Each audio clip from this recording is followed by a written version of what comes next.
짝! 시어머니의 손바닥이 제 뺨을 때렸습니다. 네가 감히 주제도 모르고 시어머니한테 대들어? 좁은 탕비실 안에서 뺨을 맞고 비틀거렸어요. 제 중심을 잡기도 전에 시어머니가 와인잔을 들어 올렸습니다. 그리고 제 머리 위로 천천히 기울였어요. 차가운 와인이 머리카락을 타고 흘러내렸습니다. 이마를 지나 눈을 지나 입술까지. 흰 셔츠가 붉은 와인으로 물들었어요. 바닥 닦아! 명문대 나오면 뭐해?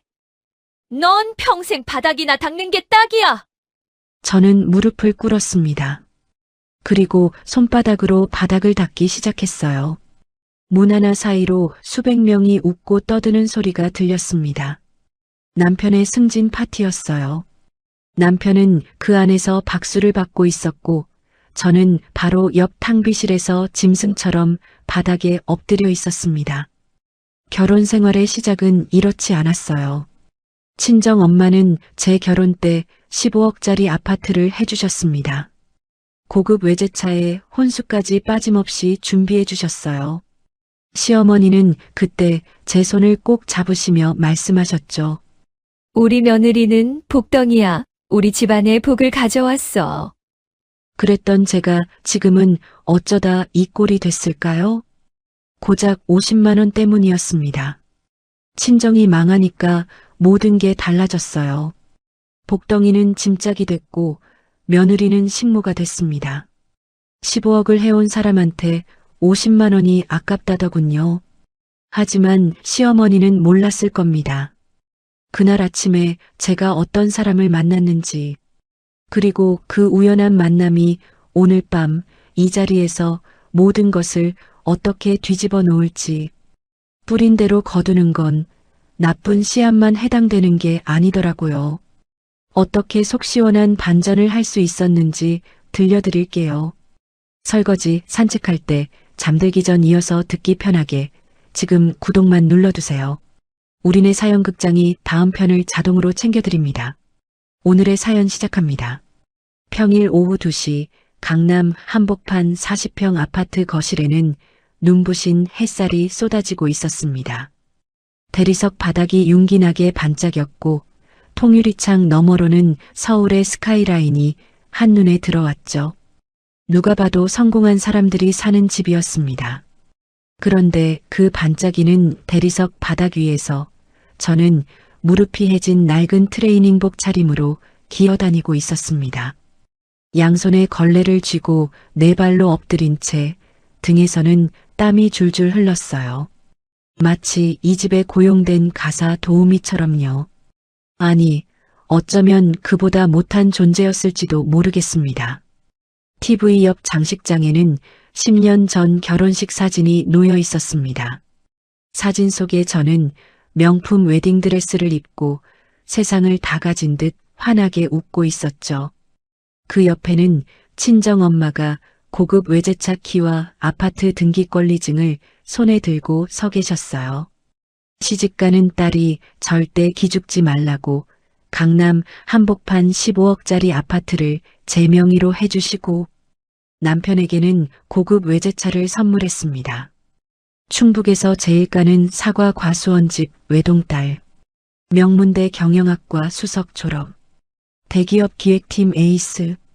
10년 전에 저는 분명 이 집의 구원자였습니다. 그날 시어머니는 제 손을 꼭 잡고 감격의 눈물을 흘리셨어요. 진아야, 너는 우리 집안의 로또다. 복덩이야, 복덩이. 하지만 그 사랑이라는 것은 입금 내역이 끊기는 순간 연기처럼 증발해버리더군요. 3년 전 오빠의 사업이 연쇄부도로 무너졌고 엄마는 자식을 살리겠다고 과수원과 땅을 죄다 팔아 쏟아부으셨습니다. 밑 빠진 독에 물 붓기였어요. 결국 친정은 완전히 파산했고 제 통장 잔고가 영원이 되던 그날 시댁 식구들의 가면도 함께 벗겨졌습니다. 소파에 드러누워 TV를 보던 시어머니가 저를 불렀습니다. 고개를 들자 시어머니의 발이 제 엉덩이를 툭툭 밀어냈어요. 마치 길을 막고 있는 귀찮은 강아지를 치우듯이요. 좀 비켜봐라. 먼지 날리게 왜 앞에서 얼쩡거려? 저는 후다닥 옆으로 비켜섰습니다. 시어머니는 TV에서 눈을 떼지 않은 채 혀를 찼어요. 쯧쯧, 명문대 나오면 뭐하니? 걸레질 하나 제대로 못해서 구석에 먼지가 그대로인데. 친정이 망하더니 머리도 같이 나빠진 거야? 가슴속에서 뜨거운 것이 치밀어 올랐습니다. 입술을 깨물었어요. 피가 날 것 같았지만 저는 그것을 꾹 눌러 삼켰습니다. 죄송합니다, 어머니. 다시 닦을게요. 이 집에서 제 이름은 더 이상 김진아가 아니었습니다. 야, 너 혹은 저기. 그게 지금 저를 부르는 호칭이었죠. 문득 장식장이 결혼사진 속에서 환하게 웃고 있는 10년 전이 제가 지금의 저를 내려다보고 있는 것 같았습니다. 대리석 바닥에 비친 제 모습은 초라하기 짝이 없었어요. 헝클어진 머리, 땀에 젖은 낡은 옷, 무릎에 박힌 굳은 살. 15억짜리 아파트의 진짜 주인이 그 아파트 바닥을 기어다니며 걸레질을 하고 있다니. 씁쓸한 웃음이 새어나왔습니다. 그래도 저는 버텨야 했습니다. 당뇨 합병증으로 쪽방에서 힘겹게 버티고 계신 엄마를 위해서, 그리고 이 집에서 태어난 어린 제 아이들을 위해서요. 포기하면 끝이니까요. 그날 저녁 식탁에는 숨막히는 정적만 감돌았습니다. 남편과 시어머니는 마주 앉아 소고기 불고기를 젓가락으로 집어먹고 있었어요. 지글지글 구워진 고기 냄새가 코끝을 자극했습니다. 입안에 침이 고였지만 저는 꿀꺽 삼키며 식탁 한쪽 구석에 서 있을 뿐이었어요. 제 앞에는 밥그릇도 수저도 없었습니다. 저는 식구들이 다 먹고 난 뒤에야 남은 음식으로 끼니를 때우는 게 이 집의 규칙이었으니까요. 저와 겸상도 하기 싫다는 의미였습니다. 배에서 꼬르륵 소리가 났습니다. 저는 얼른 배를 손으로 눌렀어요. 들키면 안 됩니다. 시어머니가 또 뭐라고 하실 테니까요. 남편이 반찬을 힐끗 보더니 숟가락을 탁 내려놓았습니다. 야, 반찬이 이게 뭐야? 네. 풀밭이야, 풀밭? 나물이 3개고 고기는 엄마가 사온 것밖에 없네. 저는 고개를 숙였습니다. 시어머니가 주시는 생활비에서 엄마 약값을 몰래 빼돌리다 보니 반찬 살 돈이 늘 부족했거든요. 하지만 그 말을 할 수는 없었습니다. 요즘 새벽마다 일 나가서 번 그 푼돈 니네 친정엄마 약값으로 다 갖다 바치지. 심장이 철렁 내려앉았습니다. 남편은 제가 새벽마다 인력사무소에 나가는 걸 알고 있었어요. 숨긴 적은 없었지만 이렇게 대놓고 비아냥거릴 줄은 몰랐습니다. 그건 제가 번 돈이니까요. 그래, 네가 번 거니까 네 맘대로 해 대신. 남편이 고기를 씹으며 저를 올려다봤습니다.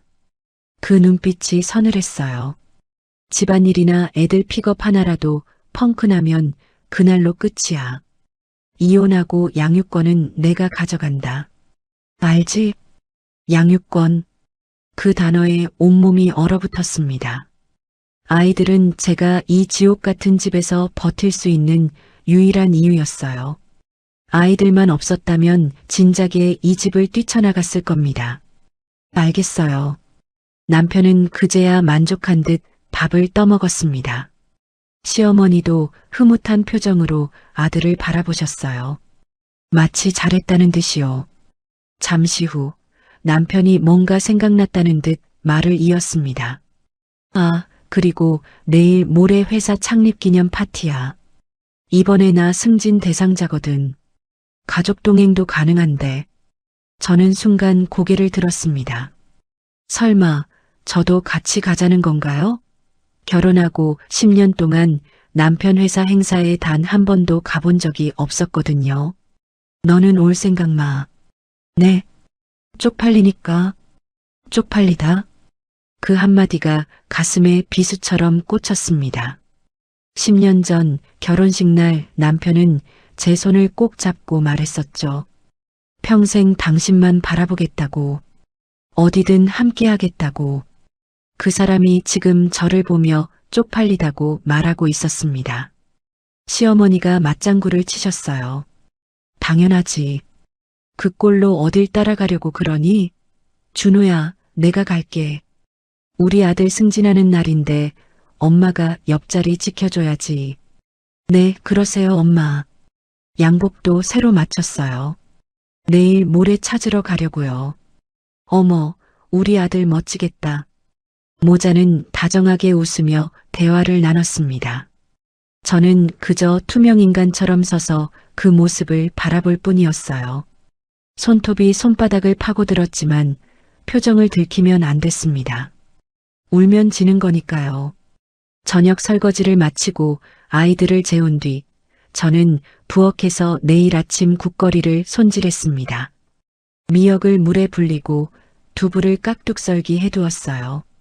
새벽에 후다닥 끓여야 하니까요. 이런 준비를 해두지 않으면 아침 9시 상 차리기에 늦을 수 있었거든요. 한 번이라도 늦으면 남편 말대로 아이들을 빼앗길지도 모르니까요. 그렇게 하루가 또 저물었습니다. 새벽 4시 30분. 알람이 울리기도 전에 저는 눈을 떴습니다. 몸이 저절로 기억하고 있었어요. 3년째 반복되는 일상이었으니까요. 저는 살금살금 침대에서 일어났습니다. 남편이 깨면 잔소리를 들을 테니까요. 어둠 속에서 옷을 갈아입고 부엌으로 향했습니다. 어젯밤 준비해둔 재료로 된장국을 끓이기 시작했어요. 보글보글 끓는 소리가 고요한 새벽 공기를 채웠습니다. 밥솥 예약도 확인하고 반찬통도 꺼내놓았어요. 시어머니가 일어나시면 바로 덮여 드실 수 있게요. 모든 준비를 마치고 현관으로 향했습니다. 신발을 신으며 시계를 봤어요. 4시 50분. 버스 첫차 시간에 맞춰 나가야 했습니다. 새벽 공기가 차가웠습니다. 입김이 하얗게 피어올랐어요. 가로등 불빛만 희미하게 켜진 골목길을 걸으며 저는 생각했습니다. 오늘도 무사히 일 끝내고 9시 전에 돌아와야 해. 펑크 나면 안 돼. 아이들 뺏기면 안 돼. 버스를 2번 갈아타고 도착한 곳은 허름한 건물 2층이었습니다. 대성인력이라는 간판이 희미하게 빛나고 있었어요. 녹슨 철제 계단을 올라가자 매캐한 담배 연기와 믹스커피 냄새가 뒤섞여 코를 찔렀습니다. 좁은 사무실 안에는 벌써 작업복 차림의 아저씨들이 옹기종기 모여 앉아 있었어요. 저는 구석에 걸린 낡은 조끼를 집어들었습니다. 가슴팍에 김여사라고 손글씨로 쓴 이름표가 달려 있었죠. 한때 대기업 기획팀에서 임원들 앞에서 프레젠테이션을 하던 손으로 지금은 이 허름한 조끼를 입고 있습니다. 명문대 경영학과를 수석 졸업한 김진아가 인력사무소에 김여사가 되어 하루 일당 몇 푼에 목을 메고 있었어요. 소장님이 커피를 마시며 서류를 뒤적이고 있었습니다. 저는 다가가 공손하게 인사했어요. 소장님, 안녕하세요. 오늘 일거리 있을까요? 김 여사. 오늘은 오전에 시장통 국밥집 설거지 하나 있어. 갈 수 있지? 네, 감사합니다. 저는 연신 고개를 숙였습니다. 설거지 자리 하나에 감사 인사를 하는 제가 한심하게 느껴지기도 했어요. 하지만 어쩌겠어요. 이게 지금 제가 할 수 있는 전부인걸요. 당뇨 합병증으로 힘들어하시는 엄마 약간 기죽지 말고 당당하게 커야 할 제 아이들. 제 소중한 가족을 위해서라면 저는 자존심 따위 얼마든지 내려놓을 수 있었습니다. 김 여사, 트럭 왔어. 네. 저는 불이 나게 계단을 내려갔습니다. 하늘이 조금씩 밝아오고 있었어요. 오늘 하루도 버텨야 합니다. 9시 전에 꼭 집에 돌아가서 아침 상 차려야 해요. 그래야 아이들 옆에 있을 수 있으니까요. 그때는 몰랐습니다. 오늘이 제 인생에서 가장 긴 하루가 될 거라는 걸.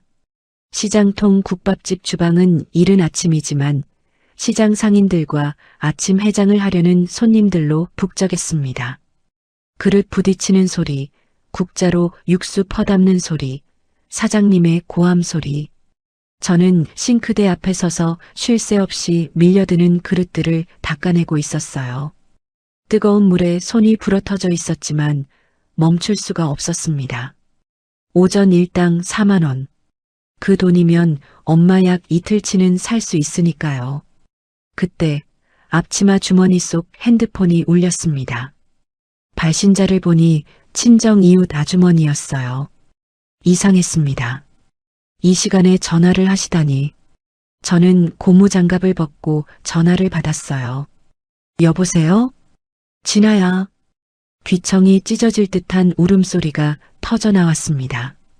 심장이 덜컥 내려앉았어요. 아주머니, 왜 그러세요? 무슨 일이에요? 큰일 났다, 진아야. 엄마가 쓰러져서 병원에 왔어.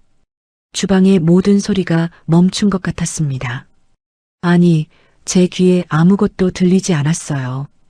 오직 아주머니의 목소리만이 고막을 때렸습니다. 병원에서 뇌동맥류라고 하더라. 의사 선생님이 그러는데 머릿속 혈관이 꽈리처럼 부풀어 있대. 금방이라도 터질 것 같다고. 일주일이 골든타임이래. 다리에 힘이 풀렸습니다. 저는 싱크대를 붙잡고 간신히 버텼어요. 수술하면 되는 거죠? 수술하면 살 수 있는 거죠? 그게 당장 내일 아침까지 보증금 300만 원을 내야 수술 날짜를 잡아준대. 진아야, 어떡하니? 300만 원. 전화를 끊고 저는 떨리는 손으로 핸드폰 뱅킹 앱을 열었습니다. 비밀번호를 누르는데 손가락이 말을 듣지 않았어요. 2번이나 틀리고 나서야 겨우 로그인에 성공했습니다. 잔액 250만 원. 새벽 알바를 3년 동안 이를 악물고 모은 돈이 고작 250만 원이었습니다. 버는 족족 아이들 생활비, 엄마 약값으로 빠져나갔으니까요. 딱 50만 원이 모자랐어요. 50만 원. 겨우 50만 원인데 저는 허겁지겁 대출 앱을 열어봤습니다. 하지만 이미 신용등급이 바닥이라 어디서도 한 푼도 빌릴 수 없었어요. 친정은 파산했고 친척들은 등을 다 돌렸죠. 남은 건 한 곳뿐이었어요. 저는 앞치마를 벗어 던지고 국밥집을 뛰쳐나왔습니다. 사장님이 뒤에서 뭐라고 소리쳤지만 들리지 않았어요. 버스를 타고 지하철을 갈아타고 숨이 턱까지 차오르도록 뛰었습니다. 땀이 등을 타고 줄줄 흘러내렸지만 멈출 수 없었어요.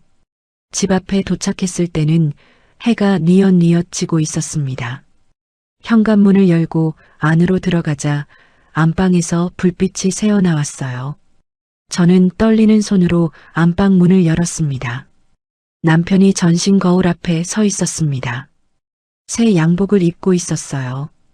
감색 원단에 은은한 광택이 흐르는 한눈에 봐도 비싸 보이는 맞춤 정장이었습니다.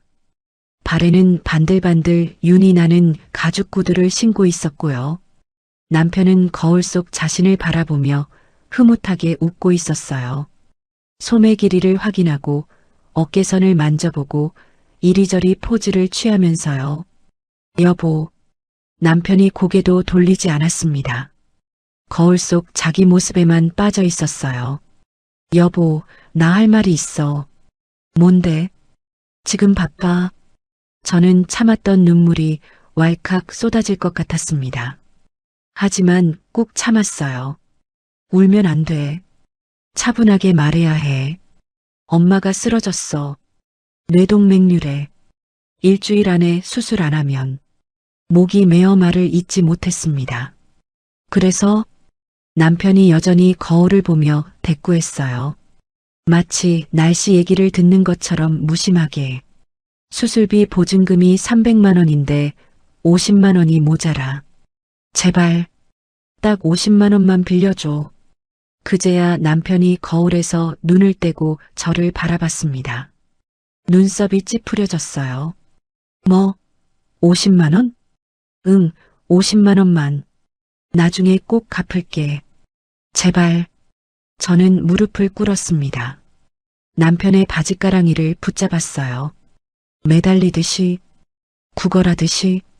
여보, 엄마 머릿속에 시한폭탄이 있대. 제발 딱 50만 원만. 빌려줘. 응? 남편이 제 손을 내려다봤습니다.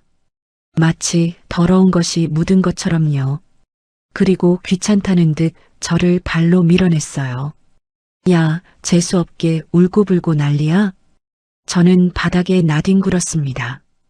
엉덩이가 쿵 하고 부딪혔지만 아프지 않았어요. 아니, 느낄 겨를이 없었습니다. 이 양복이 얼마인 줄 알아? 200만 원이야. 구두는 100만 원이고 내일 승진 파티에서 내가 얼마나 중요한 사람인지 보여줘야 한다고. 남편은 다시 거울을 보며 넥타이 매듭을 고쳤습니다. 50만 원이 껌값인 줄 알아? 엄마가 죽을 수도 있어. 네 엄마잖아. 내가 왜 돈을 내? 정급하면 나가서 구걸을 하든 알아서 해. 니네 집안이 망해서 돈 없는 걸 왜 나한테서 찾아? 남편이 거울 속 저를 흘겨봤습니다. 내 돈은 10원 한 장도 못 줘. 당장 나가. 저는 바닥에 주저앉은 채 남편을 올려다봤습니다. 이 사람이 내 남편인가? 10년을 함께 산 사람인가? 제가 15억을 해왔을 때 감격의 눈물을 흘리며 손을 잡던 그 사람인가? 가슴속에서 뜨거운 것이 치밀어 올랐습니다. 분노인지 서러움인지 아니면 증오인지 알 수 없었어요. 어쩌면 그 모든 것이 뒤섞인 감정이었을 겁니다. 저는 비틀거리며 일어났습니다. 안방을 나와 현관으로 향했어요. 뒤에서 남편이 뭐라고 했지만 들리지 않았습니다. 밖으로 나오니 어느새 날이 완전히 어두워져 있었습니다. 차가운 바람이 뺨을 스쳤어요. 저는 아파트 화단 벤치에 털썩 주저앉았습니다. 50만 원. 고작 50만 원 때문에 엄마가 죽을 수도 있어. 200만 원짜리 양복을 사면서 50만 원이 아깝다고. 구걸을 하라고. 주먹을 꽉 쥐었습니다. 손톱이 손바닥을 파고들었지만 아프지 않았어요. 그래, 구걸이라도 해야지. 무슨 수를 써서라도 50만 원을 구해야 해. 엄마를 살려야 해. 내일 새벽 인력사무소에 가서 소장님께 사정을 말해봐야겠다 생각했어요. 가불이라도 받을 수 있다면 무슨 일이든 하겠다고 평생 갚겠다고 빌어봐야겠다. 저는 무거운 몸을 일으켜 집으로 돌아갔습니다. 남편과 시어머니가 거실에서 TV를 보며 웃고 있는 소리가 들렸지만 저는 아이들 방으로 곧장 들어갔어요. 새근새근 잠든 아이들의 얼굴을 바라봤습니다. 두 볼이 발그레하고 입술이 살짝 벌어진 채로 평화롭게 자고 있었죠. 조금만 기다려. 엄마가 꼭 외할머니 살릴 거야. 저는 아이들 이불을 여며주고 조용히 방을 나왔습니다. 그날 밤 저는 한숨도 자지 못했습니다. 새벽 5시 비가 추적추적 내리고 있었습니다. 저는 우산도 없이 인력사무소 건물 앞에 서 있었어요. 차가운 빗방울이 머리카락을 적시고 옷깃을 타고 스며들었습니다. 온몸이 축축하게 젖어갔지만 느껴지지 않았어요. 밤새 한숨도 못 잤거든요. 천장만 바라보며 50만 원을 어떻게 구할지 머리를 쥐어짰습니다. 50만 원 때문에 엄마를 잃을 순 없었어요. 결국 떠오른 방법은 하나뿐이었어요. 소장님께 가불을 부탁하는 것. 건물 안은 아직 불이 꺼져 있었습니다. 소장님 출근 시간은 5시 반. 저는 그 앞에서 30분째 기다리고 있었어요. 빗물이 눈썹을 타고 흘러내렸지만 닦을 생각도 들지 않았습니다. 엄마 얼굴만 떠올랐어요. 병원 침대에 누워 계실 엄마. 머릿속에 시한폭탄을 안고 계실 엄마. 제발 터지지 마. 조금만 버텨줘. 멀리서 헤드라이트 불빛이 보였습니다. 소장님 차였어요. 저는 후다닥 달려갔습니다. 차에서 내리는 소장님 앞을 막아섰어요. 소장님, 김 여사? 이 새벽에 비 맞고 뭐해? 소장님이 당황한 표정으로 저를 바라봤습니다. 저는 숨을 몰아쉬며 말했어요. 목소리가 떨렸습니다. 소장님, 부탁드릴 게 있어요. 뭔데 그래? 일단 안으로 들어가. 사무실 안으로 들어갔습니다. 소장님이 형광등을 켜고 커피포트에 물을 올렸어요. 저는 물이 뚝뚝 떨어지는 채로 서 있었습니다. 그래, 무슨 일이야? 소장님, 저 갑을 좀 안 될까요? 소장님의 눈썹이 올라갔습니다. 갑을? 갑자기 왜? 어제 엄마가 쓰러지셨어요. 뇌동맥류래요. 내일 아침까지는 수술비 보증금 300만 원을 내야 하는데 딱 50만 원이 모자라요. 저는 고개를 숙였습니다. 제가 평생 일해서 갚을게요. 제발 50만 원만 갚으래 주세요. 소장님이 담배를 꺼내 물었습니다. 라이터를 켜는 소리가 조용한 사무실에 울렸어요. 연기를 한 모금 내뿜고 소장님이 입을 열었습니다. 갑을이라. 김 여사, 원래 우리 사무소는 갑을 절대 안 해. 알지? 알아요. 하지만, 근데, 소장님이 서류 뭉치를 뒤적였습니다. 뭔가를 찾는 것 같았어요. 방법이 하나 있긴 해. 저는 고개를 번쩍 들었습니다. 소장님이 종이 한 장을 꺼내 들었어요. 오늘 저녁에 VIP 행사가 하나 있는데 갑자기 사람이 펑크 났어. 호텔 연회장 서빙이야. 서빙이요? 응, 대한유통 창립기념 파티래. 거기 대타로 들어가 주면 일 끝나고 특별히 일당 2배 쳐서 정산해 줄게. 거기에 부족한 돈은 갑을까지 해주고. 대한유통? 그 이름을 듣는 순간 온몸의 피가 싸늘하게 식는 것 같았습니다. 거긴 왜? 뭐가 문제야? 거긴 제 남편 회사예요. 소장님의 눈이 커졌습니다. 저는 손을 비비며 말했어요. 저 못 가요, 소장님. 거기서 남편 만나면 저 죽어요. 남편이 오늘 승진 파티 간다고 했거든요. 만약 들키면 양육권. 그 단어가 머릿속을 스쳤습니다. 집안일 펑크 나면 이혼이라고 했어. 양육권 뺏긴다고 했어. 다른 일 없을까요? 아무거나 할게요. 새벽에 공사장이든 물류센터든 어디든. 소장님의 표정이 싸늘하게 변했습니다. 담배 연기를 후 내뿜으며 저를 바라봤어요. 김 여사, 배가 불렀네. 네. 이거 안 가면 우리 사무소에서 김 여사한테 더 이상 일 못 줘. 심장이 쿵 내려앉았습니다. 소장님. 대기자가 줄을 섰어. 일하고 싶은 사람이 얼마나 많은데. 급할 때 빼는 사람을 어떻게 믿고 써? 블랙리스트 올라가는 거야. 블랙리스트. 그 말에 머릿속이 하얘졌습니다. 여기서 잘리면 다른 인력사무소에서도 일을 못 구해요. 그러면 엄마 약값은? 아이들 학원비는? 그리고 우리 가엾 쓴 엄마 수술비 50만 원은? 선택해, 김 여사.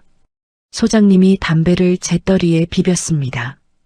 엄마 수술비야, 아님 자존심이야? 저는 입술을 깨물었습니다. 피가 날 것 같았어요. 엄마가 떠올랐습니다. 쪽방에서 당뇨약을 먹으며 힘겹게 버티시던 엄마. 제가 보내드린 약값 봉투를 받으실 때마다 우리 딸 고생시켜서 미안해라고 하시던 엄마. 지금 병원 침대에서 수술을 기다리고 계실 엄마.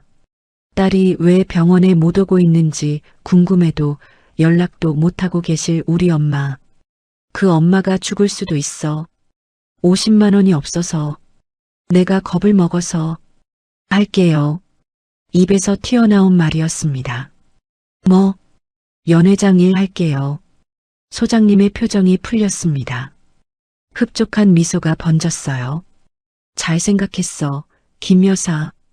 대신 저는 소장님을 똑바로 바라봤습니다. 주방 설거지만 하게 해주세요.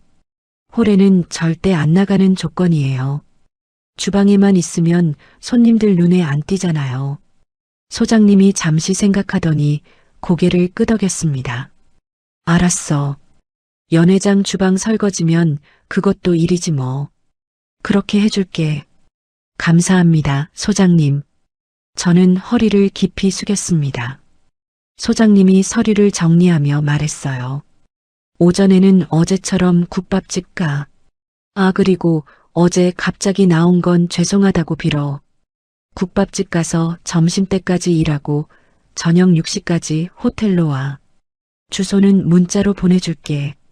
일 끝나면 일당이랑 가불금 합쳐서 정산해 줄 테니까.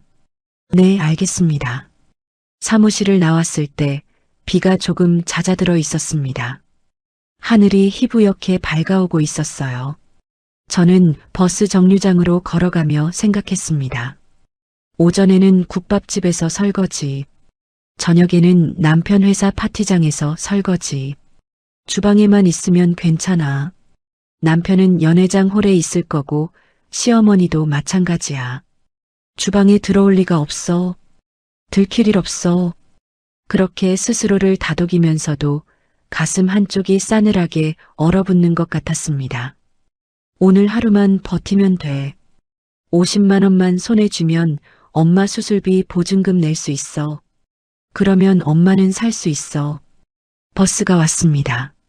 저는 젖은 옷을 추스르며 버스에 올랐어요. 오늘이 제 인생에서 가장 긴 하루가 될 거라는 건 그때는 정말 몰랐습니다. 그날 오전 시장통 국밥집은 점심시간을 앞두고 전쟁터를 방불케 했습니다. 그릇 부딪히는 소리, 육수 끓는 소리, 손님들의 웅성거림. 저는 싱크대 앞에 서서 쉴 새 없이 밀려드는 그릇들을 닦아내고 있었어요. 뜨거운 물에 손이 불어터졌지만 멈출 수가 없었습니다. 머릿속은 온통 저녁 생각뿐이었어요. 호텔 연회장, 남편 회사 파티, 주방에서만 일하면 괜찮을 거야. 들킬 리 없어. 그렇게 스스로를 다독이면서도 손이 자꾸 떨렸습니다. 그때였습니다. 야, 이 양반이. 홀 쪽에서 사장님의 고함 소리가 터져 나왔어요. 저는 고개를 돌려 유리창 너머를 바라봤습니다. 계산대 앞에 허름한 등산복 차림의 노인 한 분이 서 계셨어요. 낡은 바람막이에 먼지 묻은 등산화. 얼굴은 햇볕에 그을려 있었고 머리카락은 희끗희끗했습니다. 노인은 주머니를 뒤적이며 당황한 표정을 짓고 있었어요. 지갑이 없네. 뭐, 지갑이 없어? 사장님이 국자를 들고 카운터를 탁탁 내리쳤습니다. 아니, 돈도 없이 밥을 처먹었어? 경찰 불러. 당장 콩밥 먹여. 노인의 얼굴이 새하얗게 질렸습니다. 주변 손님들이 수군거리기 시작했어요. 무전취식이래. 요즘 저런 노인네들 많아. 노인은 고개를 푹 숙인 채 어쩔 줄 몰라 하고 있었습니다. 저는 싱크대 앞에서 그 모습을 바라봤어요. 노인의 떨리는 어깨가 눈에 들어왔습니다. 쭈뼛쭈뼛 서 있는 모습이 왠지 엄마 모습과 겹쳤어요. 정신을 차려보니 저는 고무장갑을 낀 채 홀로 뛰쳐나가고 있었습니다. 사장님이 고개를 돌렸어요. 손님들의 시선도 저에게 쏠렸습니다. 뭐야, 넌 설거지나 해. 사장님, 그러지 마세요. 어르신이 일부러 그런 것도 아닐 텐데. 저는 노인 앞에 섰습니다. 그리고 사장님을 바라보며 말했어요. 국밥가, 제 일당에서 제해주세요. 제가 낼게요. 사장님의 눈이 커졌습니다. 노인도 놀란 표정으로 저를 올려다봤어요. 뭐, 네가 왜 내? 아는 사이야? 아니요, 처음 뵙는 분이에요. 그래도 그냥 어르신이 너무 힘들어 보여서요. 사장님이 어이없다는 듯 콧방귀를 뀌었습니다. 참 세상에 별사람 다 있네. 알았어. 일당에서 9,000원 까는 거다. 나중에 딴소리 하지 마. 네, 감사합니다. 저는 노인의 팔을 조심스럽게 잡았어요. 어르신, 저랑 잠깐 나가요. 노인을 부축해 가게 밖으로 나왔습니다. 시장통 골목은 사람들로 북적였지만 구석진 곳에 나무 의자가 하나 있었어요. 저는 노인을 그곳에 앉혔습니다. 어르신, 많이 놀라셨죠? 괜찮으세요? 노인이 고개를 저었습니다. 눈가가 붉어져 있었어요. 미안하네, 젊은 사람한테 폐를 끼쳐서. 아니에요. 누구나 그럴 수 있는 거예요. 저는 가방을 뒤적였습니다. 가방 깊숙이 넣어뒀던 사과즙 파우치가 손에 잡혔어요. 엄마가 예전에 만들어주신 건데 아껴두고 있던 거였습니다. 저는 그 파우치를 노인에게 내밀었어요. 어르신, 이거 드세요. 이건 뭔가? 사과즙이에요. 저희 엄마가 직접 짠 건데 당 떨어지셨을 때 드시면 기운 나실 거예요. 노인이 사과즙 파우치를 받아들었습니다. 빨대를 꽂아 한 모금 마시더니 노인의 눈이 커졌어요. 이 맛. 노인이 중얼거렸습니다. 뭔가 생각에 잠긴 표정이었어요. 이 맛. 어디서? 그러더니 노인이 저를 빤히 바라봤습니다. 그 눈빛이 묘하게 강렬했어요. 자네, 혹시 고향이 어디인가? 갑작스러운 질문에 저는 어리둥절했습니다. 네, 고향이요? 충북이요. 충북 음성. 음성? 노인의 눈이 더 커졌습니다. 이름은? 자네 이름이 뭔가? 김진아요. 김진아. 혹시 부모님 성함이? 저 죄송한데 이제 들어가 봐야 해서요. 설거지가 밀려 있거든요. 저는 황급히 일어섰습니다. 노인의 질문이 조금 이상하게 느껴졌지만 신경 쓸 겨를이 없었어요. 저녁에 연회장 가기 전에 일을 다 끝내야 했으니까요. 어르신, 사과즙 드시고 기운 차리세요. 조심히 가세요. 저는 꾸벅 인사를 하고 돌아섰습니다. 가게 안으로 들어가기 전 문득 뒤를 돌아봤어요. 노인이 여전히 그 자리에 앉아 저를 바라보고 있었습니다. 손에는 사과즙 파우치를 꼭 쥔 채로요. 그 눈빛에 뭔가 알 수 없는 감정이 담겨 있는 것 같았어요. 이상한 분이네. 저는 고개를 갸웃하며 주방으로 돌아갔습니다. 싱크대에 쌓인 그릇들이 저를 기다리고 있었어요. 저는 다시 고무장갑을 끼고 설거지를 시작했습니다. 일당에서 9,000원이 빠지면 오늘 수입은 3만 원 남짓. 엄마 약값에도 못 미치는 돈이었지만 후회는 없었어요. 그 노인의 떨리는 어깨가 자꾸 엄마랑 겹쳐 보였거든요. 점심시간이 지나고 오후 2시가 됐을 때 사장님이 저를 불렀습니다. 진아 씨, 오늘은 여기까지야. 저녁에 다른 데 가야 한다며? 네, 감사합니다. 저는 앞치마를 벗고 일당을 받았습니다. 31,000원. 주머니에 넣으며 생각했어요. 이제 진짜 시작이다. 저녁 6시 호텔 연회장. 남편이 있는 그곳으로 가야 해. 저는 무거운 발걸음을 옮겼습니다.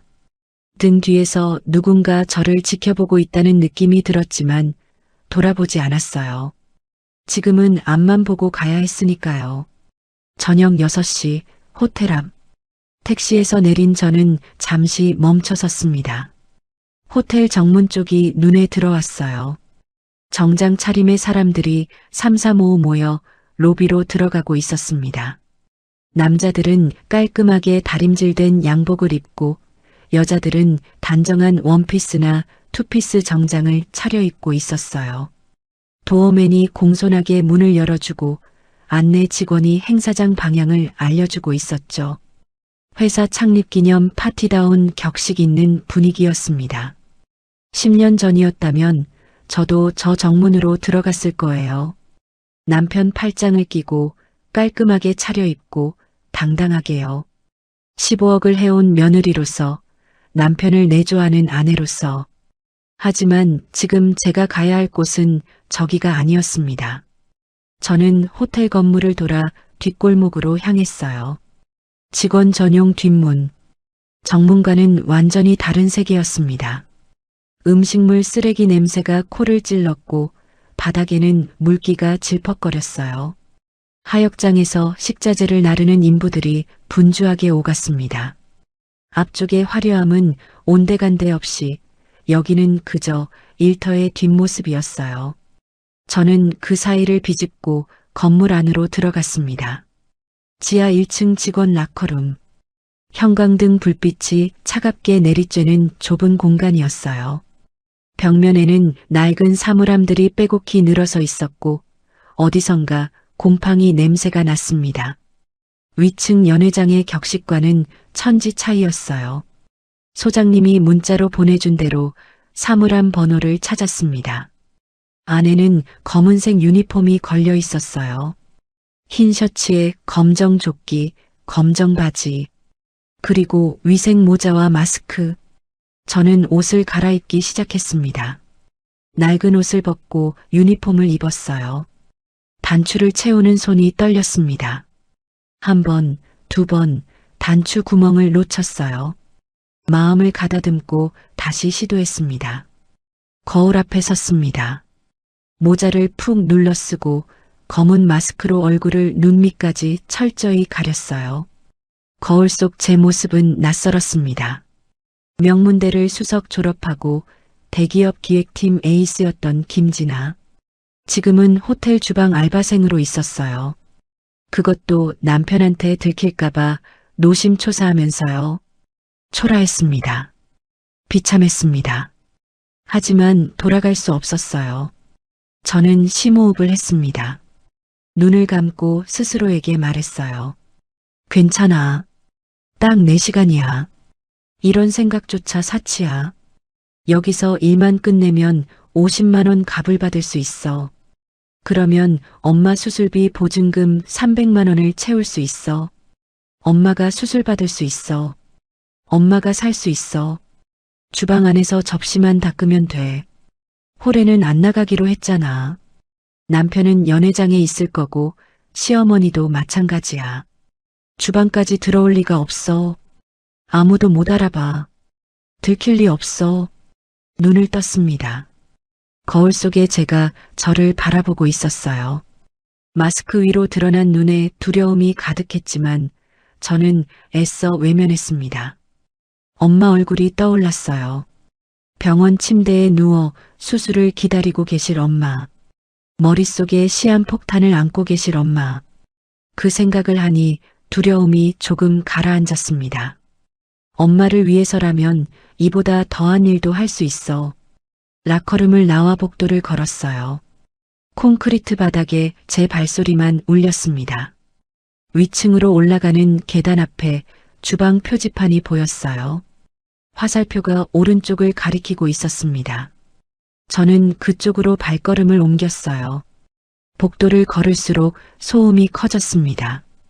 그릇 부딪히는 소리, 기름 튀기는 소리, 사람들의 고함 소리, 그리고 그 너머 어딘가에서 희미하게 들려오는 음악 소리. 주방 문 앞에 섰습니다. 심장이 미친 듯이 뛰었어요. 문 너머로 소음이 들려왔습니다. 그릇 부딪히는 소리, 기름 튀기는 소리, 셰프들의 고함 소리, 그리고 그 너머 홀에서 들려오는 웅장한 음악 선율. 저 문 하나를 사이에 두고 남편과 제가 있었습니다. 남편은 200만 원짜리 새 양복을 입고 샴페인을 마시며 웃고 있겠죠. 시어머니는 화려한 한복을 차려입고 아들 옆에서 자랑스러워하고 있겠죠. 그리고 저는 마스크로 얼굴을 가리고 접시를 닦고 있어야 해요. 손이 떨렸습니다. 그래도 가야 했습니다. 저는 주방 문을 밀었어요. 열기가 얼굴을 덮쳤습니다. 눈앞에 펼쳐진 것은 전쟁터 같은 풍경이었어요. 거대한 가스레인지에서는 불꽃이 솟구치고 수십 명의 조리사들이 분주하게 움직이고 있었습니다. 그릇 부딪히는 소리, 칼질 소리, 고함 소리가 뒤섞여 귀를 때렸어요. 새로운 설거지? 앞치마를 두른 아주머니가 저를 봤습니다. 네, 오늘 대타로 왔어요. 저기 개수대야. 그릇 쌓인 거 보여? 저거 다 닦으면 돼. 아주머니가 턱으로 가리킨 곳에는 산더미처럼 그릇이 쌓여 있었어요. 저는 고개를 끄덕이고 개수대 앞으로 갔습니다. 고무 장갑을 끼고 수도꼭지를 틀었어요. 뜨거운 물이 쏟아졌습니다. 저는 첫 번째 접시를 집어들었어요. 기름때가 잔뜩 묻은 접시였습니다. 수세미로 박박 문질렀어요. 손목이 아팠지만 멈출 수 없었습니다. 하나를 닦으면 두 개가 밀려왔고 두 개를 닦으면 네 개가 밀려왔어요. 끝이 보이지 않는 싸움 같았습니다. 그래도 괜찮았어요. 이 개수대 앞에 서 있는 한 저는 안전했으니까요. 아무도 저를 보지 않고 아무도 저를 신경 쓰지 않았습니다. 그저 묵묵히 접시만 닦으면 됐어요. 홀 쪽에서 음악 소리가 들려왔습니다. 연주에 이어 사회자의 목소리가 마이크를 타고 울렸어요. 신사숙녀 여러분, 대한유통 창립 30주년 기념 파티에 오신 것을 환영합니다. 박수 소리가 터져 나왔습니다. 저는 고개를 숙인 채 접시를 닦았어요. 손이 떨렸지만 멈출 수 없었습니다. 4시간만 버티면 돼. 4시간만 버티면 50만 원을 받을 수 있어. 4시간만 버티면 엄마를 살릴 수 있어. 저는 이를 악물고 다음 접시를 집어들었습니다. 접시를 닦고 또 닦았습니다. 기름때 묻은 접시, 소스가 눌러붙은 냄비, 와인 자국이 남은 유리잔. 끝없이 밀려드는 설거지거리와 씨름하며 저는 시간 감각을 잃어가고 있었어요. 뜨거운 물에 손이 불어터졌지만 멈출 수 없었습니다. 그때 주방 천장에 달린 스피커에서 사회자의 목소리가 울려 퍼졌어요. 자, 이제 오늘의 하이라이트입니다. 이번 승진의 주인공 박준호 부장님의 건배사가 있겠습니다. 박준호. 제 손이 멈췄습니다. 스피커에서 박수 소리가 터져 나왔어요. 그리고 이어지는 익숙한 목소리. 감사합니다, 여러분. 남편이었습니다. 오늘 이 자리에 서기까지 정말 많은 분들의 도움이 있었습니다. 회장님, 임원분들, 그리고 함께 고생한 동료 여러분께 진심으로 감사드립니다. 저는 접시를 쥔 채 스피커를 올려다 봤어요. 그리고 남편의 목소리가 한 톤 부드러워졌습니다. 이 모든 영광을 집에서 저만 바라보고 내조해주는 사랑하는 아내에게 돌립니다. 헛웃음이 나왔습니다. 내조? 식모살이겠지. 새벽 4시 반에 일어나 밥 해놓고 식당에서 설거지하고 밤에는 시어머니 발뒤꿈치 각질 밀어드리는 게 내조야? 사랑? 엄마가 죽어가는데 50만 원 아깝다고 무시하는 게 사랑이야? 분노로 접시를 닦는 손에 힘이 들어갔습니다. 이를 악물었어요. 참아. 여기서 소리 지르면 안 돼. 조금만 더 버티면 돼. 건배. 스피커에서 환호성과 잔 부딪히는 소리가 들려왔습니다. 저는 고개를 숙이고 다시 접시를 닦기 시작했어요. 그때였습니다. 와장창. 홀 쪽에서 엄청난 소리가 났어요. 유리 깨지는 소리, 비명소리, 웅성거리는 소리가 뒤섞였습니다. 주방이 술렁였어요. 조리사들이 고개를 돌려 홀 쪽을 바라봤습니다. 뭐야, 무슨 일이야? 서빙 애들이 부딪혔나 봐. 잠시 후 홀과 주방을 연결하는 문이 벌컥 열렸습니다. 지배인으로 보이는 남자가 헐레벌떡 뛰어들어왔어요. 얼굴이 새빨갛게 달아올라 있었습니다. 아, 큰일 났어. 서빙 알바 2명이 넘어져서 다쳤어.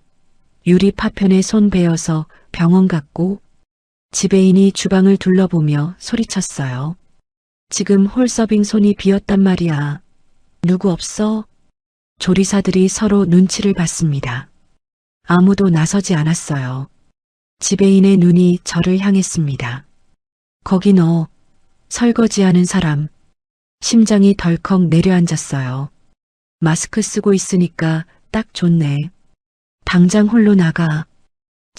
저는 주방에서만 일하기로. 지금 그게 중요해?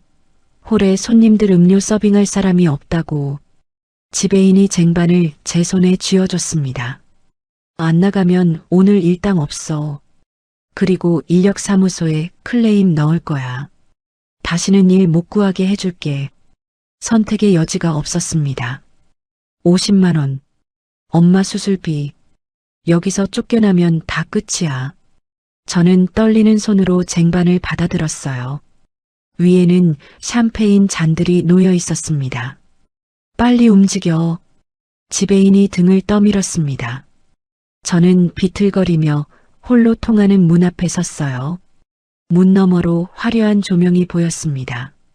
웃음소리, 대화소리, 잔 부딪히는 소리. 그 안에 남편이 있었어요.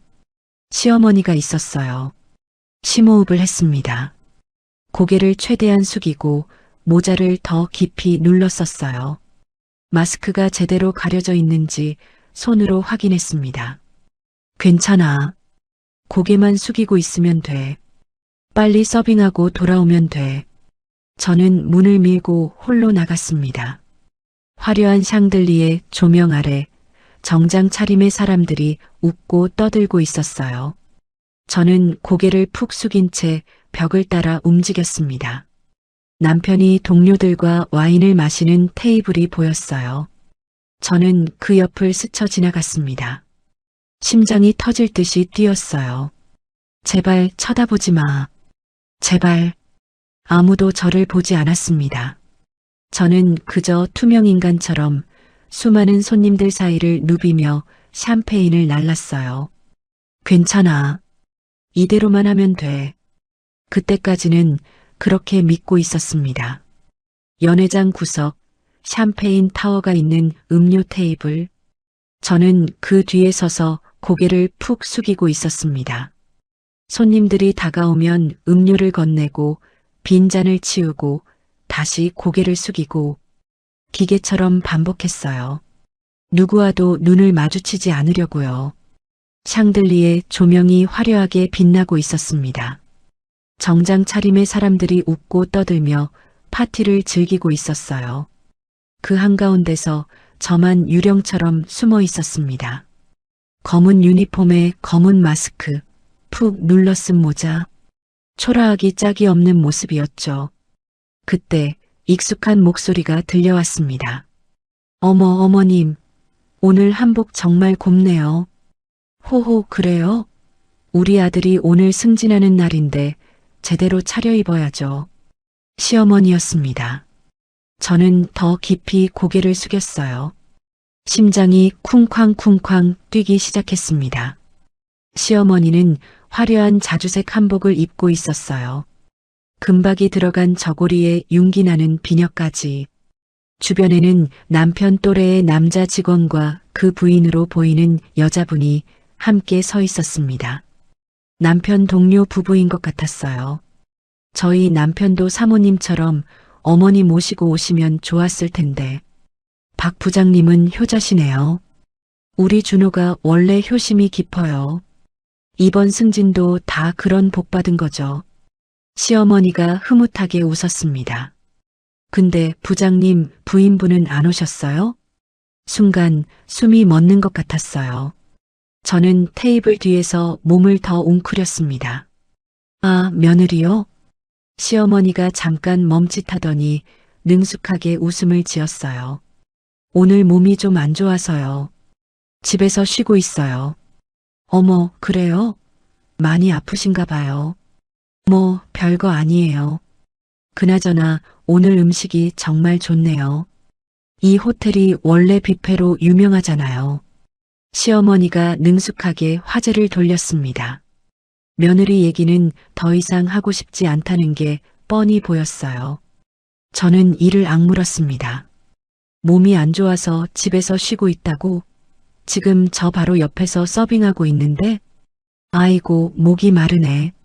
저기 음료 좀 가져올게요. 갑자기 시어머니가 동료 부부에게 말하고 이쪽으로 걸어왔습니다. 심장이 미친 듯이 뛰었어요. 저는 고개를 더 숙이고 몸을 테이블 뒤로 숨기려 했습니다. 제발, 제발 못 알아보게 해주세요. 시어머니가 테이블 앞에 섰어요. 여기 오렌지 주스 있네. 이거 하나 줘. 저는 고개를 숙인 채 오렌지 주스 잔을 집어들었습니다. 손이 떨렸어요. 잔을 건네려는 순간 균형을 잃고 주스가 살짝 출렁였습니다. 아이고, 조심 좀 해. 시어머니가 짜증 섞인 목소리로 말했어요. 그리고 잔을 받아들며 제 얼굴을 올려다봤습니다. 눈이 마주쳤어요. 마스크 위로 드러난 제 눈. 3년 동안 구박하며 봐왔던 그 눈이었습니다. 시어머니의 표정이 굳어졌어요. 너 김진아 아니니? 오렌지 주스 잔이 시어머니 손에서 떨어졌습니다. 쨍그랑 유리 깨지는 소리가 주변에 울려 퍼졌어요. 어머, 어머. 시어머니가 비명을 질렀습니다. 주변 사람들이 고개를 돌렸어요. 준호야, 준호야. 저는 뒤로 물러섰습니다. 도망치고 싶었지만 다리가 말을 듣지 않았어요. 멀리서 남편이 뛰어오는 게 보였습니다. 동료들과 술을 마시다 달려오는 거였어요. 저를 확인하자마자 얼굴이 사색으로 변했습니다. 미쳤어? 남편이 낮게 내뱉으며 제 팔을 낚아챘어요. 아! 팔이 부러질 것 같았습니다. 남편의 소나기에 힘이 잔뜩 들어가 있었어요. 조용히 따라와. 남편이 이를 악물며 말했습니다. 저는 끌려가다시피 걸어야 했어요. 시어머니가 뒤따라왔습니다. 얼굴이 벌겋게 달아올라 있었어요. 저게 미쳤어. 어디서 기어나온 거야? 연회장을 가로질러 복도로 나왔습니다. 남편은 주변을 살피며 빠르게 걸었어요. 직원용 탕비실이라고 적힌 문 앞에 멈췄습니다. 남편이 문을 벌컥 열고 저를 안으로 밀어 넣었어요. 아! 저는 비틀거리며 탕비실 안으로 들어갔습니다. 좁고 어두운 공간이었어요. 청소 도구들이 벽에 기대어 있었고 작은 테이블 위에 물잔과 커피포트가 놓여 있었습니다. 쾅! 남편이 문을 닫았어요. 시어머니도 안으로 들어왔습니다. 좁은 공간에 세 사람이 마주 섰습니다. 미쳤어? 돌았어? 남편이 소리쳤습니다. 얼굴이 일그러져 있었어요. 여기가 어디라고 기어나와. 내 회사야. 승진 파티날 아내가 서빙 알바를 하고 있으면 내 체면이 뭐가 돼. 저는 벽에 등을 기댄 채 남편을 바라봤습니다. 몸이 떨렸지만 이상하게 두려움보다 다른 감정이 올라왔어요. 분노였습니다. 3년 동안 눌러왔던 참고 참았던 분노가 가슴속에서 끓어오르고 있었어요. 내 얼굴에 똥칠하려고 작정했어? 당장 꺼져. 저는 천천히 마스크를 벗어 던졌어요. 당신이 돈을 안 줬잖아. 제 목소리가 탕비실 안에 울렸습니다. 뭐? 50만 원. 엄마 수술비 보증금 50만 원이 없어서 여기 온 거야. 남편의 눈이 흔들렸어요.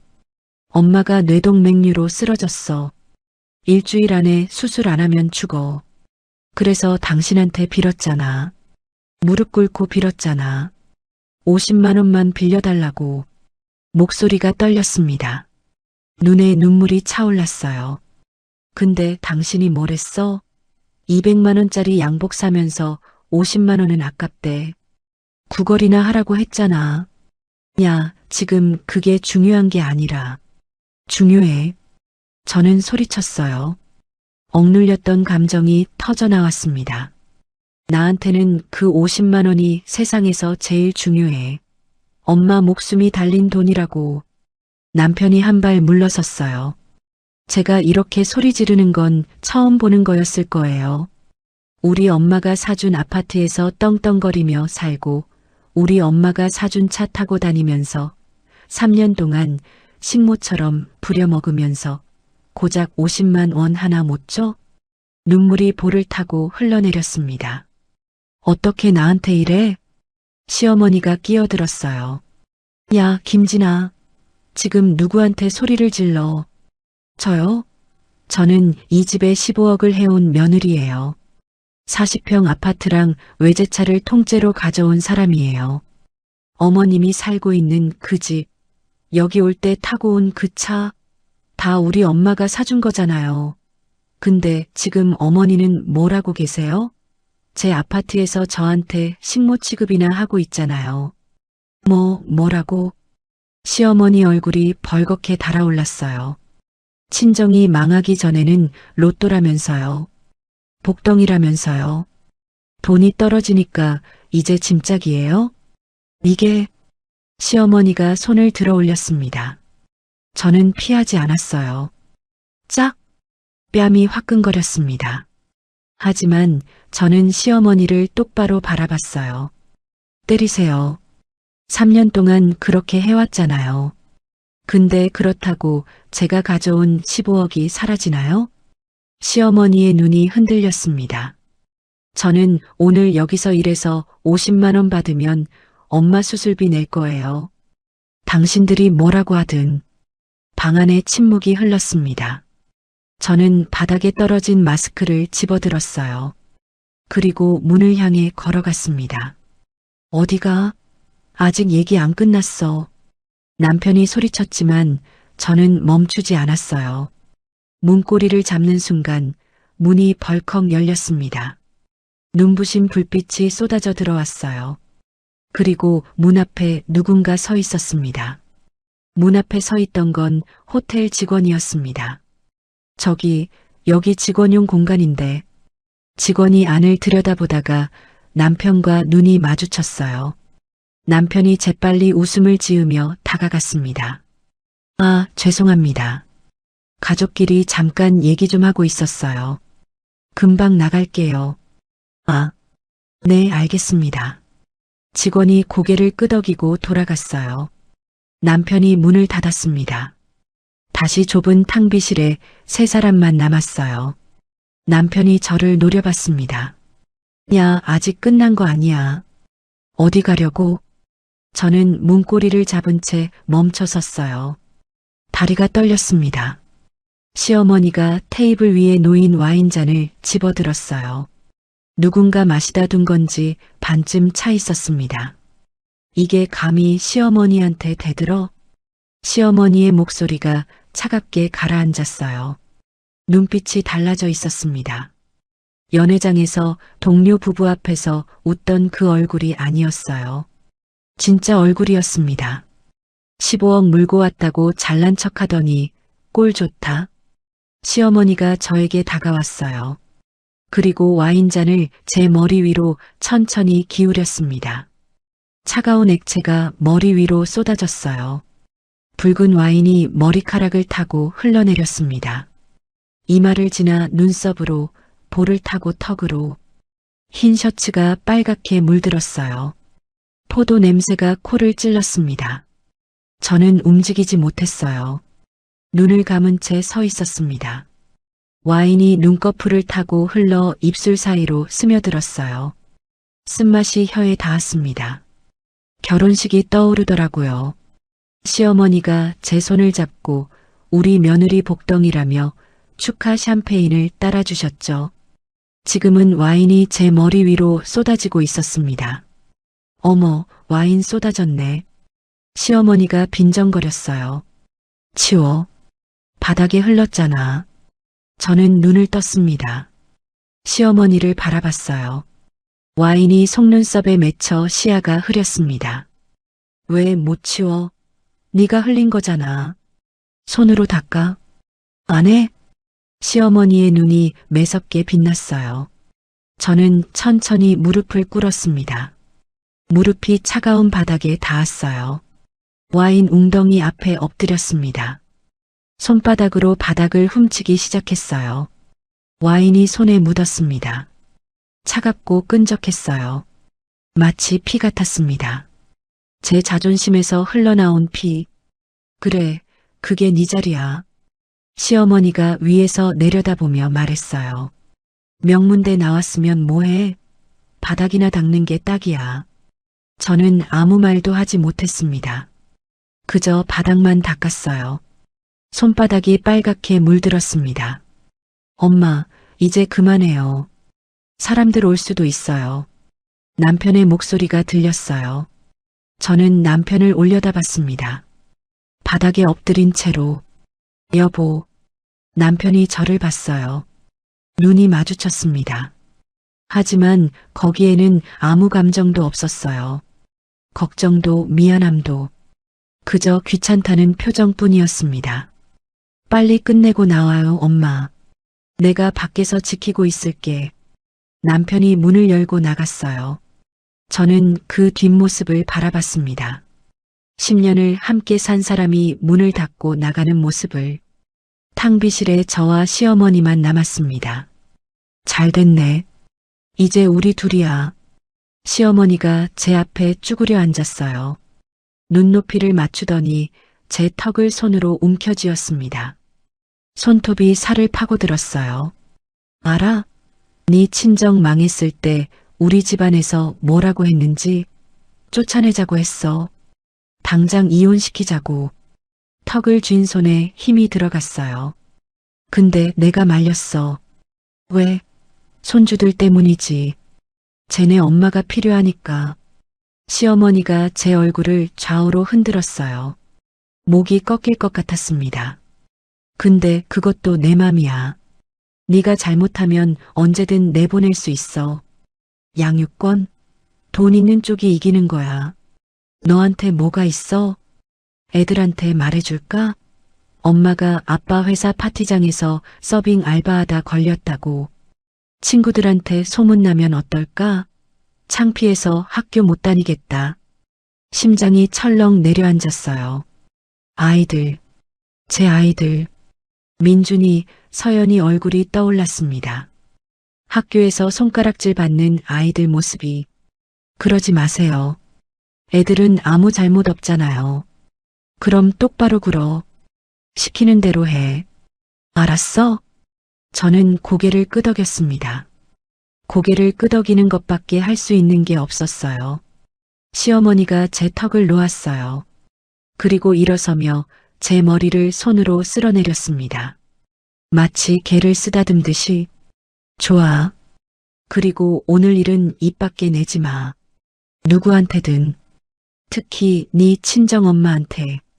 병원에서 이런 얘기 들으면 진짜 뒤질지도 모르잖아. 가슴이 칼로 찔리는 것 같았어요. 엄마. 수술대에 오르실 엄마. 네.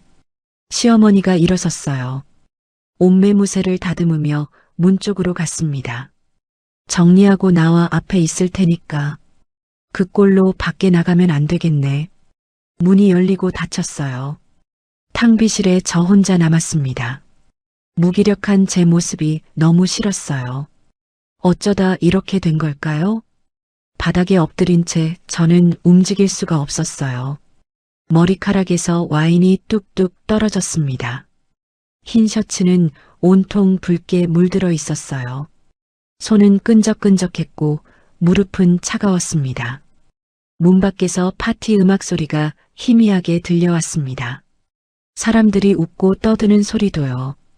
건배하는 소리, 박수 소리. 같은 건물 아닌데 저만 다른 세계에 있는 것 같았어요. 조금 전까지 저 안에서 남편이 사랑하는 아내에게 영광을 돌린다고 했죠. 그 아내가 지금 바닥에 엎드려 와인을 닦고 있었습니다. 부유한 가정에서 한없이 사랑받으면서 자라서 집과 차 혼수까지 모두 들고 왔던 저, 복덩이 며느리라며 시어머니께 이쁨 받던 저, 지금은 남편 직장 파티장 탕비실에서 와인을 뒤집어 쓰고 바닥에 엎드려 있는 여자. 50만 원. 고작 50만 원 때문에 여기 왔는데 그 50만 원도 못 받게 생겼어요. 다시 일하러 가면 시어머니가 가만두지 않을 거예요. 이제 어떡하지?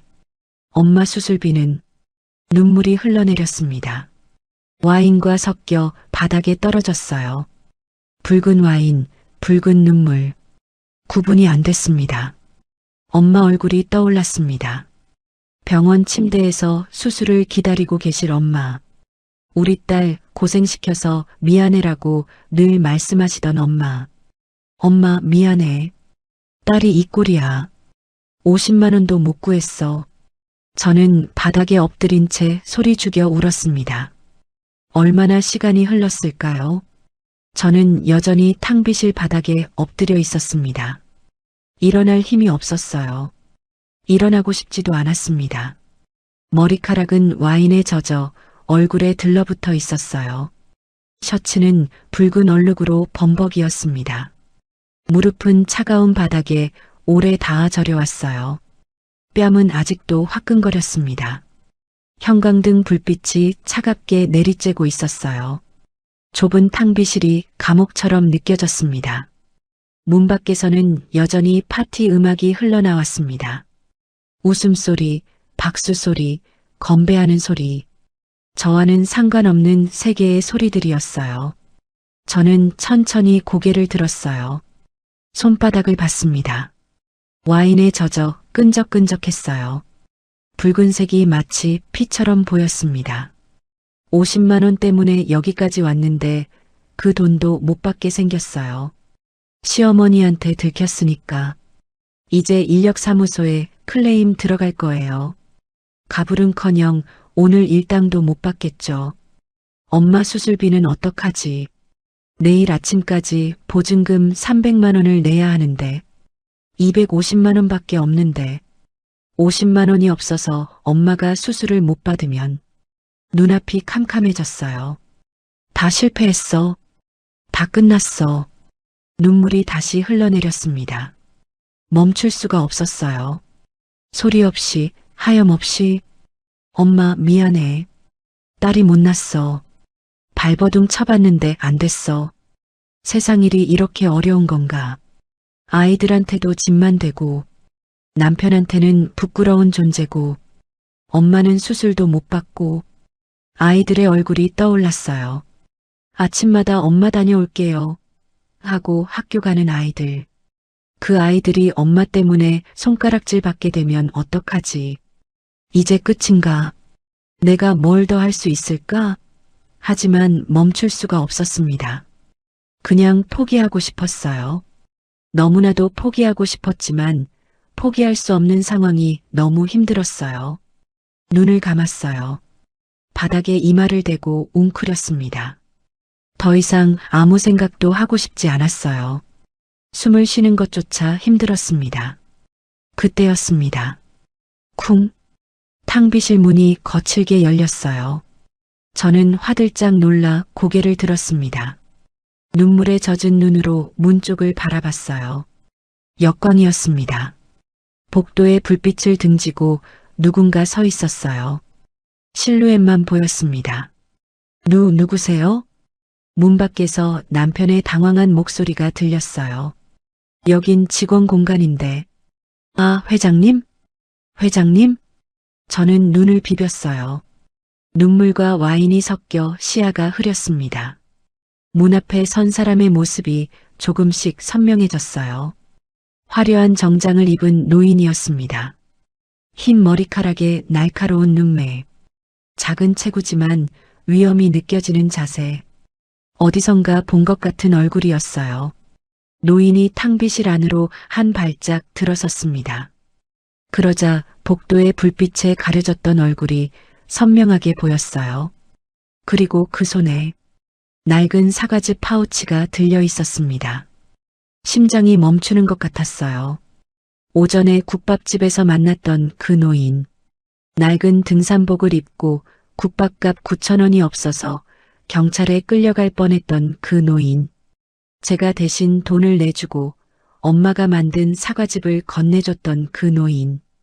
그때는 형편 어려운 어르신이라고 생각했어요. 그런데 지금은 고급 정장을 입고 있었습니다. 손목에는 번쩍이는 시계가 채워져 있었어요. 그 어르신이 왜 여기에? 회장님이라고? 노인이 탕비실 안으로 들어섰습니다. 복도의 불빛이 등 뒤로 쏟아지면서 얼굴이 또렷하게 보였어요. 주름진 얼굴, 날카로운 눈매, 그리고 손에 꼭 쥔 낡은 사과즙 파우치. 틀림없었습니다. 오전에 국밥집에서 만났던 그 노인이었어요. 뭐야 이게? 노인이 낮게 중얼거렸습니다. 시선이 저를 훑었어요. 와인에 젖은 머리카락, 붉게 물든 셔츠, 부어오른 뺨, 그리고 바닥에 엎드린 처참한 모습. 노인의 눈이 변했습니다. 온화했던 눈빛이 순식간에 차갑게 얼어붙었어요. 누가 이랬어? 저는 대답할 수 없었습니다. 입이 열리지 않았어요. 이게 현실인지 꿈인지 분간이 안 됐습니다. 문 밖에서 남편의 목소리가 들려왔어요. 회장님, 여긴 직원 휴게실이라서 저희가 가족끼리 대화를 하고 있었는데요. 가족끼리 대화? 노인이 고개를 돌렸습니다. 문 밖에 서 있는 남편을 바라봤어요. 가족끼리 대화를 하는데 사람이 적골이 돼? 남편의 얼굴이 하얗게 질렸습니다. 아니 그게 시끄러워. 단 한마디였어요. 하지만 그 한마디에 남편이 입을 다물었습니다. 숨소리조차 죽였어요. 저는 멍하니 그 광경을 바라봤습니다. 남편이 저렇게 쩔쩔매는 건 처음 봤어요. 도대체 저 노인이 누구길래? 노인이 다시 저를 향해 돌아섰습니다. 그리고 성큼성큼 다가왔어요. 저는 본능적으로 몸을 움츠렸습니다. 괜찮아. 노인이 무릎을 꿇고 제 눈높이에 맞췄어요. 주머니에서 하얀 손수건을 꺼냈습니다. 명주 손수건이었어요. 금실로 이니셜이 수놓아져 있었습니다. 노인이 손수건으로 제 얼굴을 닦아줬어요. 와인과 눈물이 섞인 얼굴을 마치 어린아이를 돌보듯 조심스럽게. 오전에 나한테 이거 줬지? 노인이 사과즙 파우치를 들어 보였습니다. 이 맛, 20년 만이야. 무슨 말인지 몰랐어요. 저는 그저 노인을 올려다볼 뿐이었습니다. 고향이 충북 음성이라고 했지? 이름이 김진하고. 네. 혹시 어머니 성함이 뭐야? 박순덕이요. 노인의 눈이 커졌습니다. 입술이 떨렸어요. 박순덕? 역시 맞았어. 노인이 제 손을 잡았습니다. 두 손으로 꼭. 맞아. 그 사과 맛이야. 20년 전 그 맛이야. 저는 여전히 이해할 수 없었어요. 이 사람이 왜 엄마 이름을 알고 왜 사과 맛에 저렇게 반응하는 건지. 일어나. 노인이 제 팔을 잡고 일으켜 세웠습니다. 생각보다 힘이 셌어요. 회장님. 문 밖에서 남편이 다급하게 말했어요. 저 여자는 그냥 서빙 알바생이에요. 저희 집안 사정이 좀 복잡해서. 저희 집안? 노인이 남편을 돌아봤습니다. 자네 집안? 이 사람이 자네랑 무슨 관계지? 남편이 움찔했어요. 제 아내입니다. 아내? 노인의 목소리가 높아졌습니다. 아내한테 와인을 끼얹고 바닥에 엎드리게 하는 게 자네 가족의 방식이야? 그건 제가 한 게 아니라 누가 했든 상관없어. 노인이 저를 부축한 채 문 쪽으로 걸어갔습니다. 자네가 막지 않았으면 똑같은 거야. 남편이 길을 막아섰어요. 회장님, 잠깐만요. 이건 가정사라서. 회사랑은 관계가. 비켜. 노인이 남편을 똑바로 쳐다봤습니다. 한 번만 더 내 앞을 막으면 자네 커리어는 오늘로 끝이야. 남편의 얼굴에서 핏기가 사라졌어요. 그리고 천천히 옆으로 비켜섰습니다. 노인이 저를 데리고 탕비실을 나왔습니다. 복도는 밝았어요. 연회장 쪽에서 음악 소리와 웃음소리가 들려왔습니다. 저는 비틀거리며 노인을 따라 걸었어요. 말하지 마. 아직. 노인이 제 팔을 잡은 채 연 회장 쪽으로 향했습니다. 지금부터 내가 다 해결해 줄 테니까. 심장이 쿵쾅거렸어요. 무슨 일이 벌어지려는 건지 몰랐습니다. 하지만 이상하게도 이 낯선 노인의 손에서 느껴지는 온기가 저를 안심시켰어요. 연 회장 문이 눈앞에 나타났습니다. 연 회장 문이 열렸습니다. 윤 회장이 제 팔을 잡고 안으로 들어섰어요. 화려한 샹들리의 조명 아래 수백 명의 시선이 일제히 우리를 향했습니다. 웅성웅성 사람들이 수군거리기 시작했어요. 저 여자 누구야? 왜 저 꼴이지? 옷에 뭐 묻은 거 아니야? 회장님이 직접 데리고 오시네. 저는 고개를 숙였습니다. 얼굴이 화끈거렸어요. 와인에 젖은 셔츠, 엉망이 된 머리카락. 수백 명 앞에서 이 꼴을 보이고 싶지 않았습니다. 고개 들어. 윤 회장이 말했어요. 김진아 씨, 고개 들어. 저는 천천히 고개를 들었습니다. 사람들의 시선이 따가웠어요. 윤 회장이 연 회장 한복판에 멈춰 섰습니다. 그리고 마이크 없이도 홀 전체에 울리는 목소리로 말했어요. 김진아 씨. 장내가 조용해졌습니다. 윤 회장의 한마디 한마디에 모두가 숨을 죽였어요. 자네 어머니 병원비, 입원비와 수술비 전액을 내가 방금 입금했어. VIP 병실로 옮겼으니 걱정하지 마. 심장이 멈추는 것 같았어요. 네. 자네 어머니 박순덕 씨. 뇌동맥류 수술 예정이지? 최고의 전문에 붙여놨어. 내일 아침 바로 수술 들어가실 거야. 다리에 힘이 풀렸습니다. 무슨 말인지 이해가 안 됐어요. 어떻게 아세요? 오늘 오전에 자네한테 국밥값 받고 이 사과즙까지 받았잖아. 윤 회장이 낡은 파우치를 들어 보였어요. 이 맛을 알아.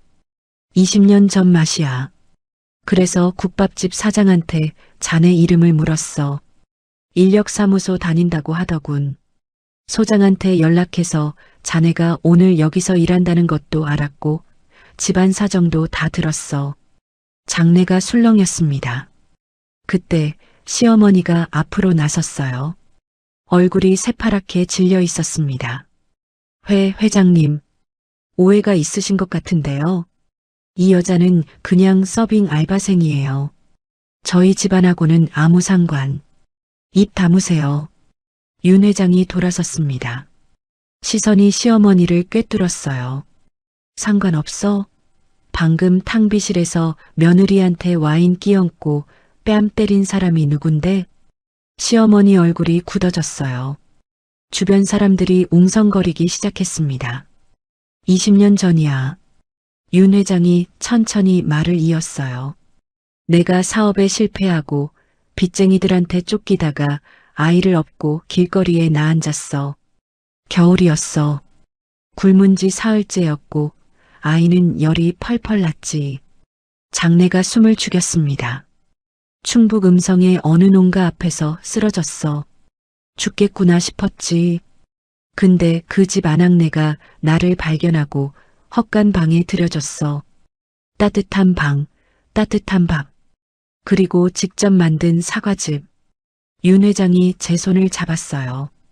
그 사람이 박순덕 씨야. 김진아 씨 어머니. 대가도 안 바라고 신원도 안 묻고 그냥 불쌍하다고 석 달을 먹여 살렸어. 눈물이 흘러내렸습니다. 엄마가 그런 일을 하셨는지 전혀 몰랐어요.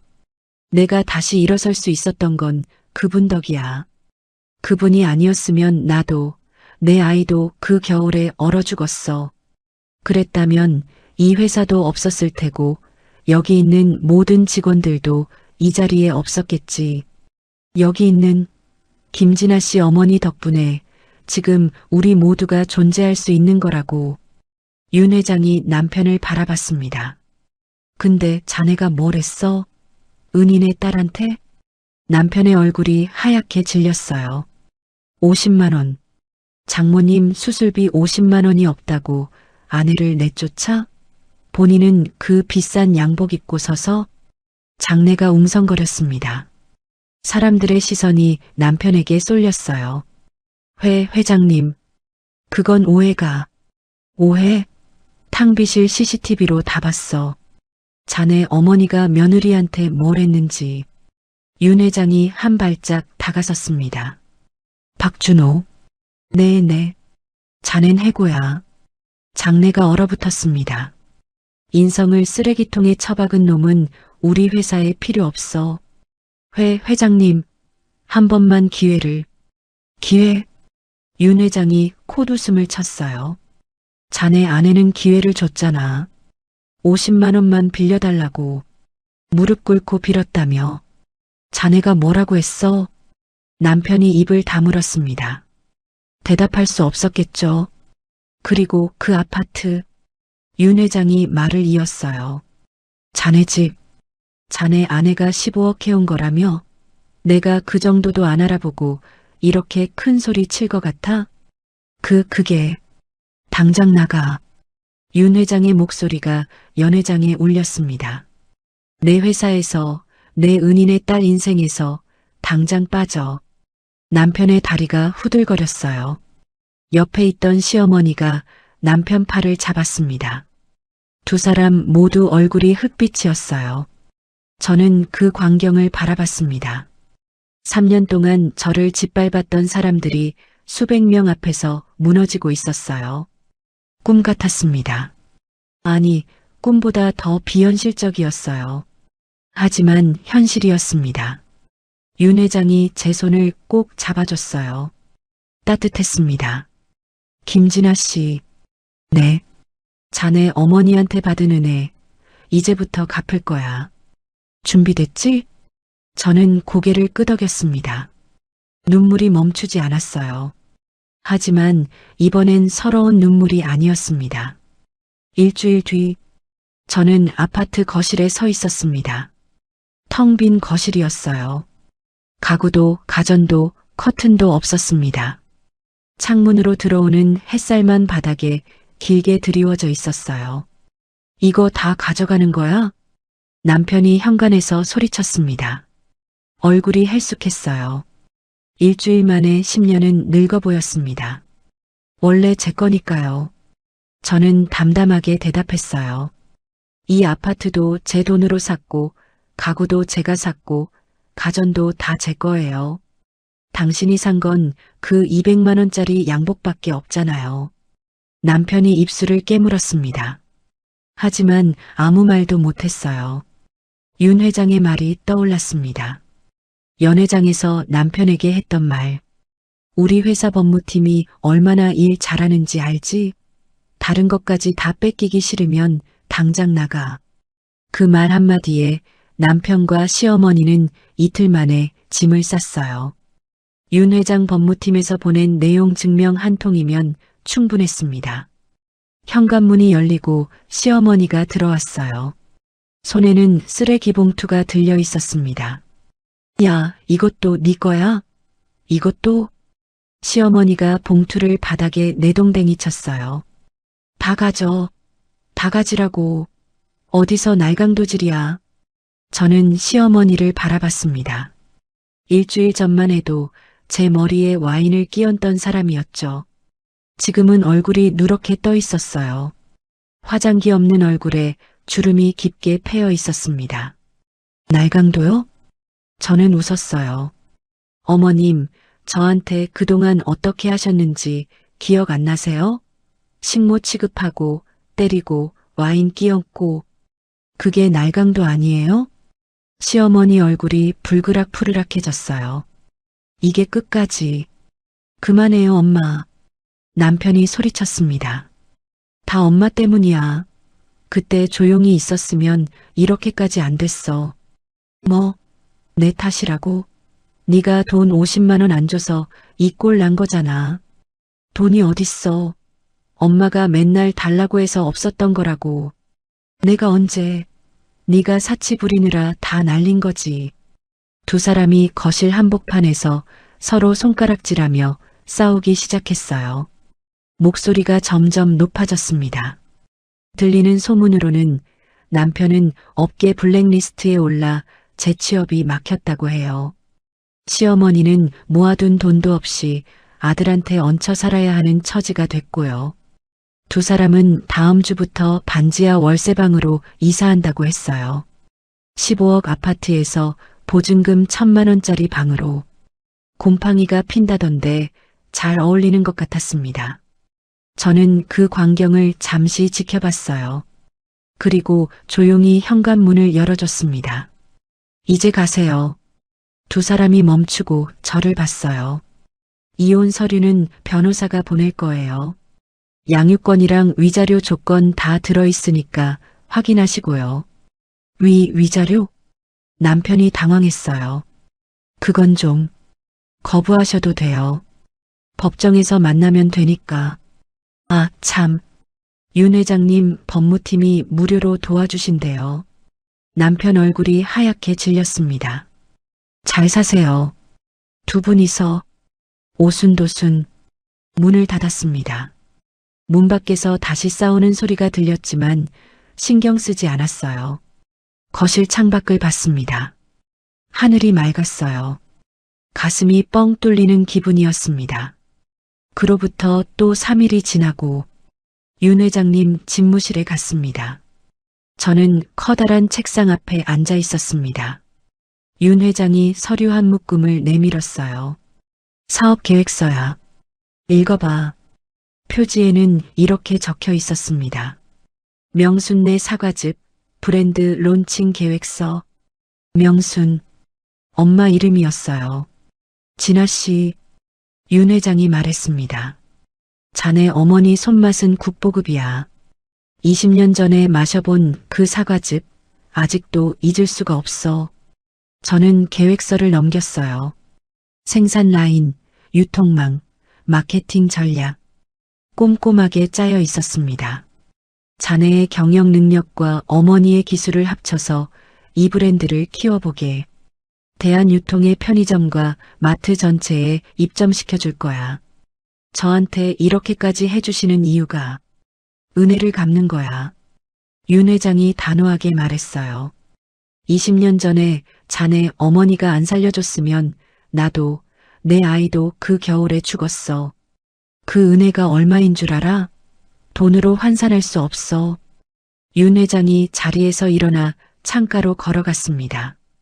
그리고 오해하지 마. 자네를 직원으로 쓰려는 게 아니야. 파트너로서 함께 하자는 거야. 투자하고 유통망 열어주고 나머지는 자네가 해. 자네 회사야. 제 회사요? 그래. 대표이사 김진아. 자네 이름으로 등기하는 거야. 난 투자자일 뿐이고. 가슴이 뜨거워졌습니다. 누군가의 며느리도 아내도 식모도 아닌 제 이름으로 된 회사. 감사합니다. 정말 감사합니다. 고맙긴. 오히려 내가 고맙지. 윤 회장이 창밖을 바라봤어요. 어머니 수술은 잘 끝났지? 네. 다음 주에 퇴원하세요. 잘 됐네.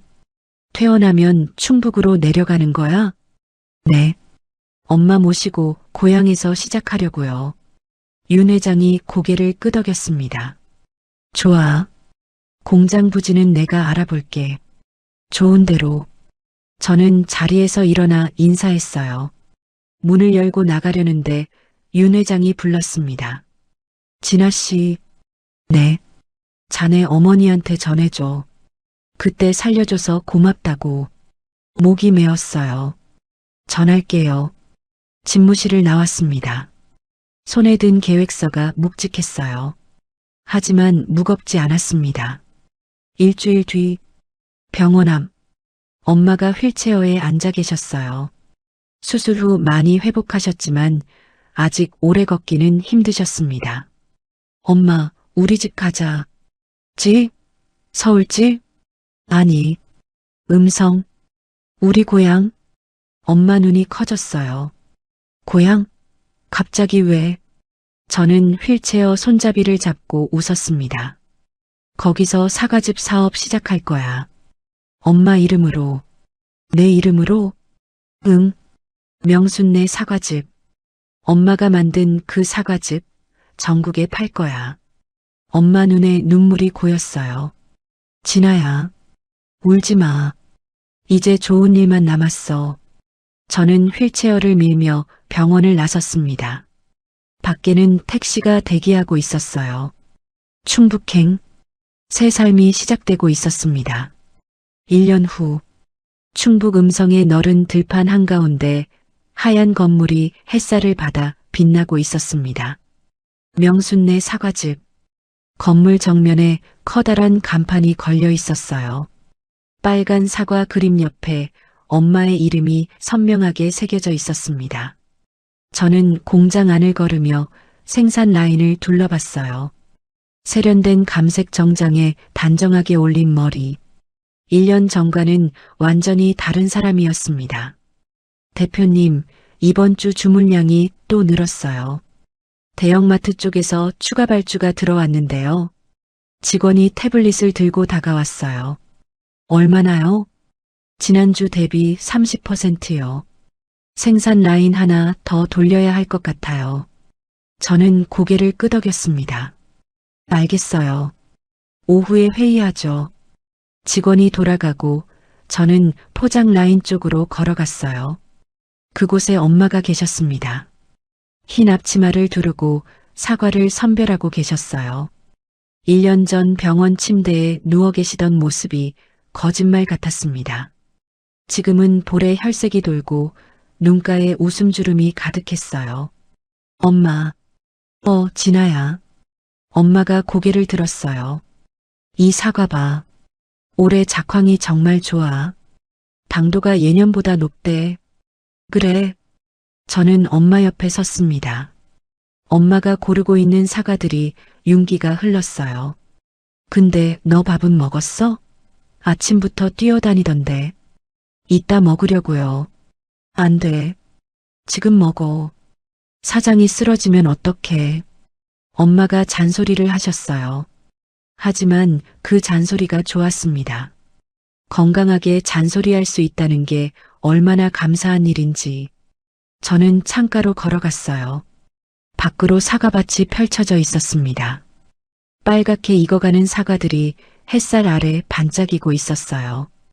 1년 전이 떠올랐습니다. 50만 원이 없어서 발버둥 치던 날. 남편 회사 파티장에서 와인을 뒤집어 쓰고 바닥에 엎드려 있던 날. 모든 게 끝났다고 생각했던 그날. 그때는 몰랐어요. 그 바닥이 끝이 아니라 시작이었다는 걸. 직원이 가짜 낸 사과즙 한 잔을 가져다 줬어요. 대표님, 오늘 첫 생산분이에요. 맛 좀 봐주세요. 저는 잔을 받아들었습니다. 연한 황금빛 사과즙이 잔 안에서 찰랑거렸어요. 한 모금 마셨습니다. 달았어요. 엄마가 평생 만들어온 그 맛이었습니다. 20년 전 윤 회장을 살렸던 바로 그 맛. 저는 이제 누군가의 며느리도 식모도 아닙니다. 50만 원에 목숨 걸던 인력사무소 김 여사도 아니에요. 저는 연 매출 100억 명순내 사과집의 대표 김진아입니다. 엄마가 다가오셨어요. 맛이 어때? 저는 엄마를 바라봤습니다. 주름진 얼굴, 거친 손. 평생 농사 짓고 사과즙 만들며 저를 키워주신 엄마. 엄마, 응? 사과가 참 달아요. 저는 웃었습니다. 우리 인생처럼. 엄마도 웃으셨어요. 주름 가득한 얼굴에 환한 미소가 번졌습니다. 창밖으로 햇살이 쏟아져 들어왔어요. 사과밭 위로 새들이 날아올랐습니다. 공장 안에는 기계 돌아가는 소리, 직원들 웃음소리, 전화벨 소리가 가득했어요.